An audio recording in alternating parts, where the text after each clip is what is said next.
ഞാൻ പ്രാഥമിക അംഗത്വം ഞാൻ അങ്ങനെ പറയുന്നില്ല. ഒരു സൈഡ് പറയുന്ന നറേഷനുകൾ മാത്രം വിശ്വസിക്കുന്നു.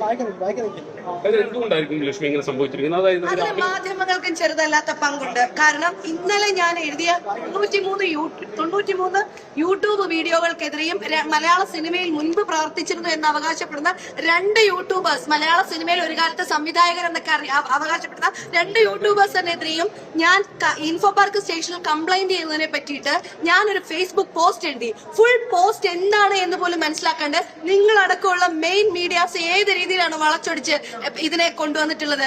അപ്പോ ഇത്തരം ഗൂഢാലോചനകൾ മറ്റുള്ളവരെ വിശ്വസിക്കുന്നതിന് പിന്നിൽ ഈ നാട്ടിലെ മെയിൻ മീഡിയാസ് ഞങ്ങളൊക്കെ നിങ്ങളെ സപ്പോർട്ട് ചെയ്യുന്നുണ്ട്, നിങ്ങൾ ഞങ്ങളെ സപ്പോർട്ട് ചെയ്യുന്നുണ്ട്. പക്ഷേ നിങ്ങളടക്കമുള്ള മെയിൻ മീഡിയാസ് പോലും നിങ്ങൾ അതിൽ ഉത്തരവാദികളാണ് എന്നത് ഞാൻ പറയുന്നു.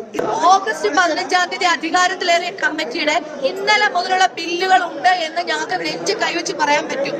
ഈ സംഘടനയ്ക്ക് അങ്ങനെ ഒരാൾക്കും ഏത് കമ്മിറ്റി വന്നാലും അവർക്ക് അങ്ങനെ സാമ്പത്തിക തട്ടിപ്പോ ക്രമക്കേടുകളോ ഒന്നും നടത്താനായിട്ട് പറ്റില്ല.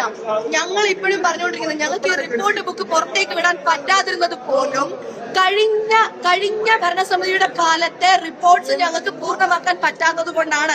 അതിന്റെ ഉത്തരവാദിത്തം കഴിഞ്ഞ ഭരണസമിതിക്കാണ്, അല്ലാതെ ഞങ്ങൾക്കല്ല. ഓഗസ്റ്റ് 10 മുതൽ ഇതുവരെയുള്ള എത്ര ചെറിയ മാസങ്ങളേ ഉള്ളൂ. ഈ മാസത്തെ കണക്ക് കൊടുക്കാൻ കഴിയില്ല എന്ന് നിങ്ങൾ കരുതുന്നുണ്ടോ? വളരെ മോശപ്പെടുത്തുന്ന ചർച്ച തീർച്ചയായും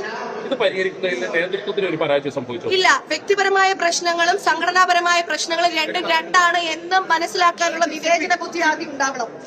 വ്യക്തിപരമായ പ്രശ്നത്തെ വ്യക്തിപരമായിട്ടും സംഘടനാപരമായ പ്രശ്നത്തെ അങ്ങനെ കാണാനും കഴിയാത്തിടത്തോളം കാലം ഇനി ഏത് കമ്മിറ്റി വന്നാലും ഇതേപോലെയുള്ള പ്രശ്നങ്ങൾ ഉണ്ടാവും. ഈ തർക്കങ്ങൾ ഇന്നത്തെ ചർച്ച സംഘടിതമായ ഒരു ചർച്ചയാണ്, ആസൂത്രിതമായ ഒരു ചർച്ചയാണെന്ന് ലക്ഷ്മി സംശയിക്കുന്നുണ്ടോ? അതായത് നിങ്ങൾ മനസ്സിലാക്കേണ്ടത് അവര് മുൻകൂട്ടി ഒരു അജണ്ടയുമായിട്ടാണ് വന്നിരിക്കുന്നത്. അങ്ങനെ പറയാൻ ഞാൻ ആഗ്രഹിക്കുന്നില്ല.